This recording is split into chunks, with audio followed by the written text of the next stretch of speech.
오늘은 엄마가 뭐를 숨기고 있는지 끝까지 확인해 보겠다고 마음먹은 박영나가 직접 양평 별장까지 미행을 나섰다가 거기서 미국에 있다던 오빠 한우진이 사실은 양평 별장에 숨어 요양 중이었다는 것을 알아내고 그걸 아버지 박진석에게 알리면서 집안 분위기가 한 번에 뒤집히는 날의 이야기입니다.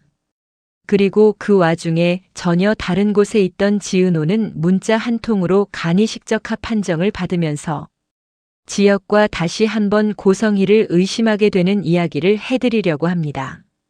구독과 좋아요를 눌러주시면 영상 제작에 큰 힘이 됩니다. 그리고 좋아요를 눌러주신 모든 분들 오늘 하루 행운이 찾아올 거예요. 한우진이 머물고 있는 양평 별장. 고성희는 휠체어에 앉은 한우진의 손을 꼭 잡고 있었습니다. 조금만 더 버텨줘. 이제 곧 수술 날짜가 잡힐 거야. 고성의 목소리는 따뜻했지만 눈빛은 차가웠습니다. 한우진은 기쁜 마음으로 물어봅니다. 누구한테 간이식 받아요? 너 쌍둥이 동생을 찾았어. 내가 너 간이식 받게 해주려고 엄마가 어렵게 찾아서 간이식 적합 검사도 받게 했는데 이식이 가능하대. 정말이요, 엄마? 그럼 수술 받기 전에 동생 얼굴 보게 해주세요. 그건 안 돼. 얼굴 보는 건 수술 끝나고 봐. 고성희는 단호하게 말을 잘랐습니다. 그리고 몇 분 뒤 휴대폰으로 전화가 걸려와 고성희가 전화를 받습니다. 이사장님, 지은호 씨가 검사를 통과했습니다. 수술 일정은 제가 조율하겠습니다. 고성희는 입가에 미소를 띠며 한우진한테 말합니다. 한우진, 박성재가 부사장으로 승진했어. 넌 간이식 수술 받고 빠르게 회복하고 바로 경영자 수업에 들어갈 거야. 한우진은 밝았던 표정이 점점 어두워지면서 기침을 하며 말합니다. 엄마 꼭 그렇게까지 해야 해요? 전 회사 경영에 관심이 없어요. 고성희는 한우진을 보며 화가 난 목소리로 말합니다. 무슨 소리 하는 거니? 아빠 회사는 너가 물려받아야 해. 한우진은 점점 기침이 심해지고 힘들어하며 말합니다. 저 좀 쉴게요. 그때 창문 밖으로 희미한 플래시가 번쩍입니다. 멀리서 망원 렌즈를 들고 있던 사람은 이지환. 그의 옆에서 박영나가 낮은 목소리로 말합니다. 우진 오빠가 왜 별장에 있지? 오빠 미국에서 공부하고 있는데? 이지환이 영나를 보며 물어봅니다. 너 성재형 말고 또 다른 형제가 있었어? 이에 박영나는 아빠가 다른 오빠야. 근데 우진 오빠가 많이 아파 보이는데. 엄마가 분명히 뭔가 숨기고 있어. 뭔지 알아봐야겠어. 밤이 깊어가던 박진석 집 거실. 영나가 망설임 가득한 얼굴로 들어섭니다. 아빠, 지금 잠깐 시간 괜찮아요? 박진석은 신문에서 눈을 떼며 고개를 듭니다. 그래, 무슨 일 있니? 표정이 왜 그래? 박영나는 손에 쥔 휴대폰을 떨리는 손끝으로 꺼내 들었습니다.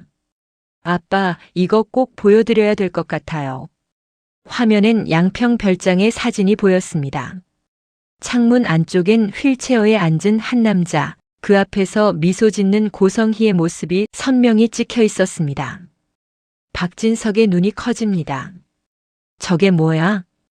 오빠예요. 우진 오빠. 엄마가 우진 오빠 미국에 있다고 했잖아요.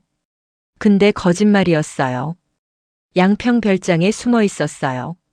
순간 박진석의 얼굴이 굳어집니다. 신문을 내려놓던 손이 미세하게 떨렸습니다.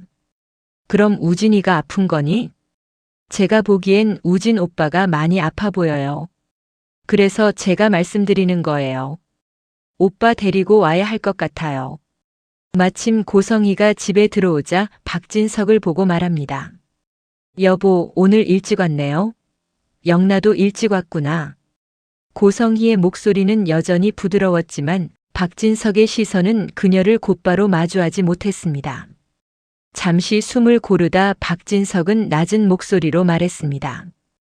여보, 우진이 미국에서 인턴하고 있다고 했나? 고성희가 미소를 띤 채 대답합니다. 네, 우진이는 미국에서 교수님 추천으로 인턴하고 있어요. 왜요? 박진석은 그 말을 들으며 고개를 끄덕였습니다. 그리고 바지 주머니에서 휴대폰을 꺼내 들었습니다. 화면을 켜자 양평 별장의 사진이 떠올랐습니다. 그 안에는 휠체어에 앉은 한우진, 그 옆에서 그의 손을 잡고 있는 고성희의 모습이 찍혀 있었습니다. 고성희의 손끝이 잠시 굳자 박진석이 물어봅니다. 여보, 이게 뭐야? 그건. 설명 좀 해봐. 왜 우진이가 양평 별장에 있어? 박진석의 목소리는 낮았지만 분노로 떨렸습니다. 고성희는 침착하게 숨을 고르고 잔잔한 미소를 다시 띠며 말을 이어갔습니다. 여보, 사실 우진이가 좀 아파요. 우진이가 공기 좋은 곳에서 쉬고 싶다고 그래서 제가 양평 별장에 있으라고 했어요. 그리고 우진이가 가족들 걱정하는 게 너무 싫다고 하면서 비밀 지켜달라고 했어요. 잠깐의 정적이 흘렀습니다. 박진석의 손에 쥔 휴대폰 화면이 아직 켜져 있었고 그 불빛이 고성희의 얼굴을 희미하게 비췄습니다. 고성희는 당황한 기색을 숨긴 채 이야기합니다. 여보, 우진이 양평 별장에 있는 거 어떻게 알았어요? 그게 중요해. 박진석의 목소리가 낮게 깔렸습니다. 그 안엔 억눌린 분노가 섞여 있었습니다. 우진이는 미국에 있다고 했잖아. 근데 왜 우진이가 양평 별장에 있냐고. 고성희는 애써 미소를 지었습니다. 여보, 우진이가 조금 아파서 공기 좋은 곳에서 요양 중이라고 했잖아요. 괜히 당신이랑 애들 걱정시킬까봐 그랬어요. 그래서 가족들한테 거짓말을 했다고. 거짓말이 아니라 보호였어요. 우진이가 가족들한테 걱정 끼치기 싫다잖아요. 그 순간 박영나가 고성희를 향해 말합니다. 엄마, 사실대로 말해주세요. 고성희가 고개를 돌렸습니다. 영나야, 너 그게 무슨 소리야? 엄마, 나 다 봤어요. 우진 오빠 미국에 있는 거 아니고 양평 별장에 있는 거 제가 직접 봤어요. 박영란은 단호한 표정으로 말합니다. 이지환 실장님이랑 같이 가서 확인했어요. 근데 우진 오빠 상태가 너무 안 좋아 보여서 그냥 보고만 있을 수가 없었어요. 고성희의 표정이 순식간에 굳었습니다. 너 나 미행했니? 박영란은 고성희를 똑바로 쳐다보며 말합니다. 네 엄마, 저 엄마 미행했어요. 엄마야말로 왜 숨겼어요? 아빠한테도 거짓말하고 성재 오빠랑 나한테도 거짓말하고. 조용히 해. 고성희의 목소리가 처음으로 날카롭게 갈라졌습니다. 하지만 영란은 멈추지 않았습니다. 이건 단순한 요양이 아니잖아요. 간이식 수술 준비 중이잖아요. 그 말에 박진석의 얼굴이 굳어졌습니다. 간이식? 박영란은 눈을 크게 뜨고 고개를 끄덕였습니다. 엄마, 저 다 들었어요. 우진이 오빠 쌍둥이 여동생을 찾았다고요. 엄마가 우진 오빠 쌍둥이 여동생한테 간이식 적합 검사시켰어요. 고성희는 당황하며 박영나에게 물어봅니다. 박영나, 너 내 뒷하고 다녔니? 박진석은 잠시 말을 잃었습니다. 무겁게 숨을 들이켰다가 천천히 내쉬며 고성희를 바라봤습니다. 여보, 정말이야? 고성희는 아무 말 없이 시선을 피했습니다. 잠시 후 차분하지만 싸늘한 목소리로 대답했습니다. 그래요. 우진이 살려야 하잖아요. 그래서 남의 몸을 이용하겠다고. 이용이라니요. 그 아이가 직접 검사하겠다고 했어요. 그리고 검사했는데 검사 결과가 적합했어요. 하늘이 준 기회예요. 이걸 놓치면 우진이는 못 살아요. 박진석은 깊게 눈을 감았습니다. 그리고 우진이 쌍둥이 여동생은 무슨 소리야? 고성희는 긴장한 표정으로 대답합니다. 그건 사실 우진이 쌍둥이 여동생이 있었는데. 고성희가 눈물을 흘리며 흐느끼며 말합니다. 사고로 그 아이가 죽은 줄 알았는데 최근에 살아있다는 사실을 알았고 찾았어요. 그리고 우진이 수술이 거의 잡혀 있었는데 공여자가 갑자기 연락이 두절돼 버렸어요. 그 아이가 이 사실을 알고 직접 간이식 적합 검사를 하겠다고 했어요. 여보, 우진이가 간이식 못 받으면 죽어요. 라고 말하며 고성희가 눈물을 흘립니다. 당신한테 말 못한 건 미안해요. 그 아이만 생각하면 너무 가슴이 아파서 말을 못했어요. 영나가 고성희를 보며 눈을 크게 뜨고 말합니다. 엄마, 일단 우진 오빠를 혼자 거기에 두면 안 돼요. 오빠가 너무 춥고 외로울 것 같아요. 잠시 정적이 흘렀습니다. 고성희의 눈에 처음으로 억눌린 감정이 비쳤습니다. 영나야, 넌 몰라 엄마 심정이 어떤지. 박진석은 두 모녀 사이에 낀 채 고개를 숙입니다. 박진석은 낮고 단단한 목소리로 말합니다. 내일 아침에 양평 별장으로 갈 거야. 우진이는 내가 직접 데려올게. 영나가 옆에서 말합니다.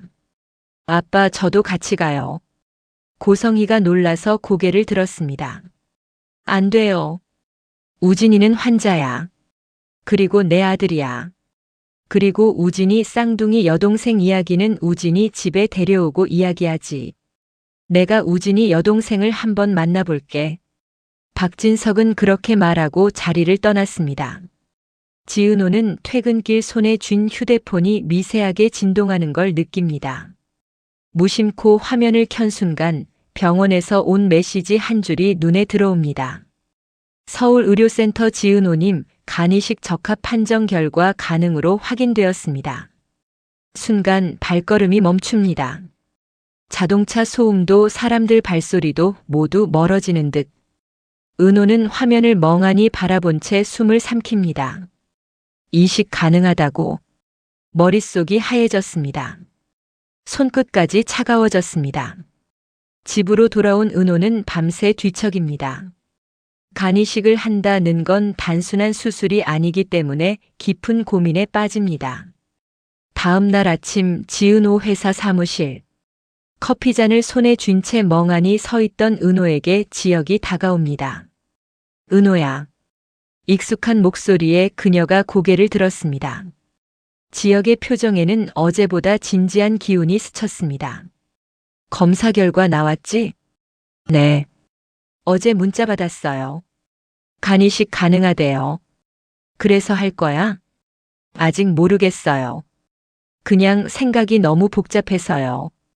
지혁은 한참 동안 말을 잇지 못했습니다. 커피 향이 흩어지고 잠시 침묵이 흐릅니다. 은호야. 내 선배. 너 친어머니.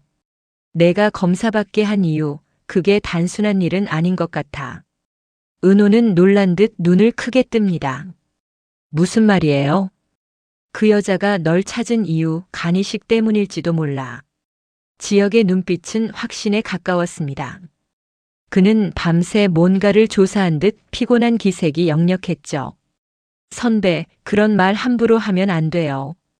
그분이 어떤 분이신데? 그래, 나도 처음엔 그렇게 생각했어. 근데 계획이라도 한 듯 너무 딱딱 다 들어맞잖아. 은호의 손에서 종이컵이 흔들립니다. 커피 한 방울이 흘러내리며 탁자 위에 번집니다. 그럼 그분이 날 이용하고 있다는 말이에요? 아직은 몰라. 하지만 분명히 뭔가 숨기고 있어. 그리고 너 쌍둥이 오빠를 먼저 만나보는 게 좋을 것 같아. 무턱대고 간이식 하겠다고 하지 마. 은호의 얼굴에 당혹감과 혼란이 동시에 번집니다. 선배, 나 이제 어떻게 해야 할지 모르겠어요. 지금은 아무 말도 하지 마. 혹시라도 그 여자가 다시 연락해도 혼자 만나지 말고 나랑 같이 만나. 지혁은 그렇게 말하며 은호의 손등에 남은 커피 자국을 휴지로 닦아줍니다. 그 짧은 손길에 은호는 겨우 숨을 고른 채 드라마는 다음 화를 향해 열린 채로 마무리됩니다. 이 드라마가 앞으로 어떻게 전개될 거라고 예상하시나요? 그리고 어떻게 흘러가길 원하시나요? 댓글창에 자유롭게 남겨주세요. 그리고 혹시 영상 초반에 깜빡하고 좋아요를 누르지 못하셨다면 지금 좋아요 눌러주시고 행운 받아가세요. 영상 제작에 아주 큰 힘이 됩니다. 그럼 시청해주셔서 감사합니다. 행복한 하루 되세요.